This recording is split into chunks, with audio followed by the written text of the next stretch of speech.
অসম সাহিত্য সভাৰ পঞ্চৰত্ন অধিৱেশনৰ গ্ৰন্থমেলাত ৰাইজৰ সমাগম হেৰেঙা। গুৱাহাটীৰ পাঞ্জাৱাৰীস্থিত শ্ৰীমন্ত শংকৰদেৱ কলাক্ষেত্ৰৰ বাকৰিত যোৱা 31 জানুৱাৰীৰ পৰা আৰম্ভ হোৱা অসম সাহিত্য সভাৰ পঞ্চৰত্ন অধিৱেশন আৰম্ভ হৈছিল।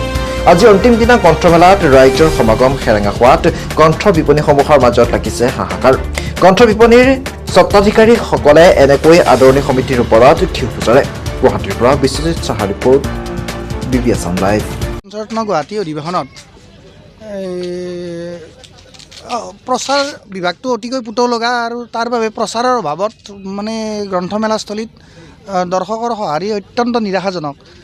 যোৱা 27 তাৰিখে আৰম্ভ হোৱা গ্ৰন্থমেলাত 30 তাৰিখলৈকে জনশূন্য আছিল গ্ৰন্থমেলা বাকৰি। 31 তাৰিখে গ্ৰন্থমেলাৰ মূল অধিৱেশনৰ কাৰ্যসূচী কিছু আৰম্ভ হোৱাৰ পিছত কিছু শাখাৰ প্ৰতিনিধিয়ে গ্ৰন্থমেলাস্থলীত প্ৰৱেশ কৰিছিল যদিও কিতাপৰ বিক্ৰী একেবাৰে সন্তোষজনক নহয়। আজি আমি দাবী কৰিছোঁ, আজি গ্ৰন্থমেলা উপসমিতিক আৰু গ্ৰন্থমেলা গোটেইসকল বিক্ৰেতা প্ৰকাশকে আমি ষ্টল ৰেণ্টটো ঘূৰাই দিয়াৰ বাবে আমি দাবী জনাইছোঁ আৰু আজি কিবা এটা মীমাংসা কৰিম বুলি আমি প্ৰতিশ্ৰুতি দিছে আদৰণি সমিতিয়ে।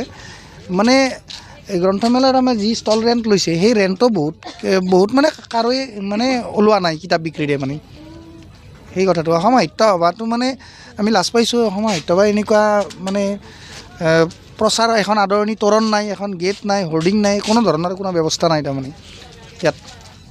সেইখিনি সভা বুলি ক'লে এটা প্ৰচাৰ লাগে। বিশেষকৈ গুৱাহাটী মহানগৰীৰ এটা বৃহৎ এলেকাত এই প্ৰচাৰ হোৱা নাই। মহানগৰীয়ে 20 লাখৰ অধিক জনবসতি থকা এটা অঞ্চল। তথাপিতো এই কলাক্ষেত্ৰৰ দৰে এই অঞ্চলটোত থকা ওচৰে পাঁজৰে থকা পাঞ্জাৱাৰী অঞ্চলৰ মানুহে এই বিষয়ে গম নাপায় ইয়াত যে এখন সাহিত্য সভা পাতিছে। সাহিত্য সভা এটা জাতীয় অনুষ্ঠান। এই জাতীয় অনুষ্ঠান আমি মানুহৰ মাজলৈ লৈ যাব পৰা নাই বুলি আমাৰ বিশ্বাস হৈছে। বিশেষকৈ এই পাঞ্জাৱাৰী অধিৱেশন স্থানীয় মানুহ ইয়াত আমি দেখিবলৈ পোৱা নাই। আজি অকল মোৰ নহয়, 32খনতকৈ অধিক গ্ৰন্থ বিপণী আছে, একেবাৰে হেৰেঙা। কোনোবা এজন মানুহ আহিছে আৰু চিনাকি 2-এজন মানুহক আমি কিতাপ জোৰ কৰি দিবলগীয়া হৈছে আৰু কোনোবা ষ্টলত সম্ভৱ বিক্ৰীও হোৱা নাই, এনেকুৱা ধৰণৰ কথা আহিছে। আমাৰ অৱশ্যে 2-এখন বিক্ৰী হৈছে, কিন্তু তেখেতলোকে যদি এই সমগ্ৰ মহানগৰখনত হৰ্ডিঙৰ পৰা আৰম্ভ কৰি এটা প্ৰচাৰ কৰিলেহেঁতেন তেতিয়া নিশ্চয় মানুহে আহিলেহেঁতেন। কিন্তু সেই প্ৰচাৰ বিমুখিতাৰ কাৰণে সাহিত্য সভাৰ গ্ৰন্থমেলাত তেনেধৰণে জনসমাৱেশ নঘটিল। কথা ক'ব লাগিব আৰু আদৰণি সমিতি যি দায়িত্ব আছিল সেই দায়িত্ব কিদৰে পালন কৰিছে নাজানো। এখন তোৰণো নাই যে ইয়াত আমাৰ শংকৰদেৱ কলাক্ষেত্ৰত সাহিত্য সভাৰ অনুষ্ঠিত হৈ আছে। সেই সাহিত্য সভাৰ ক'ত অনুষ্ঠিত হৈছে সেই কথা কোনো মানুহে গম পোৱা নাই, কাৰণ এখন সাধাৰণ তোৰণ এখনো তেওঁলোকে দিব পৰা ব্যৱস্থা নকৰিলে। আৰু জানেই যে আমাৰ কলাক্ষেত্ৰৰ মাধৱদেৱ প্ৰেক্ষাগৃহ, শংকৰদেৱ প্ৰেক্ষাগৃহত বিভিন্ন সভা সমিতিবিলাক অনুষ্ঠিত হৈ থাকে। মই আহি এদিন দেখিছোঁ প্ৰথমতে অন্য এটা অনুষ্ঠানৰ কিছুমান হৰ্ডিং আঁৰি থৈছে, কিন্তু সাহিত্য সভাৰ তেনেধৰণৰ কোনো তাত এখনো হৰ্ডিংটো বাদেই নামমাত্ৰ কোনো এখন পোষ্টাৰ বেনাৰ পোৱা নগ'ল। তোৰণৰ কথা মই নকলোৱেই। এনে এটা প্ৰচাৰ বিমুখ হোৱাৰ কাৰণে আমাৰ এই কিতাপ যিখিনি গ্ৰন্থ বিপণীৰ এই অৱস্থাটো হোৱা বুলি মই ভাবিছোঁ।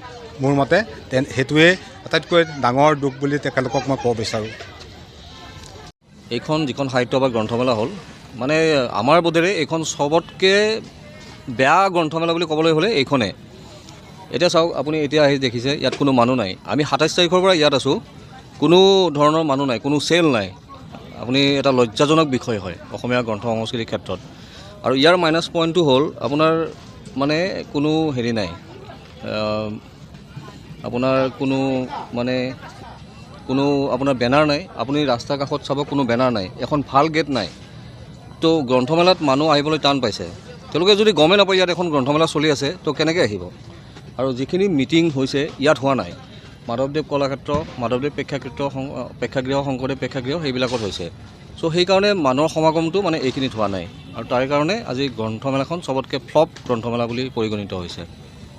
এইমাত্ৰ ক'লোঁ ইয়াত ৰাইজৰ 1% সঁহাৰি নাই।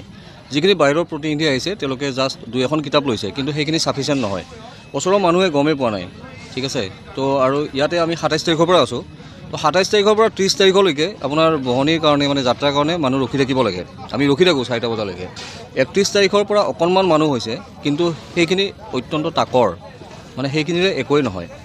মানে আমাৰ দৃষ্টিত চবতকৈ নিকৃষ্টতম গ্ৰন্থমেলা হ'লে এইখনেই বুলি ক'ব পাৰি। মানে একো হোৱা নাই। আমি আমাৰ যিখিনি ষ্টলৰ মেম্বাৰ বা মালিক কৰ্তৃপক্ষ আমি চবেই গৈছোঁ তেওঁলোকৰ তাত 2-3বাৰ গৈছোঁ, আজি গৈছোঁ, কালি গৈছোঁ, কিন্তু তেওঁলোকে এটা টাইম ধৰি দি আছে, অলপ পিছত হ'ব, কিবা এটা ভাবি চাম।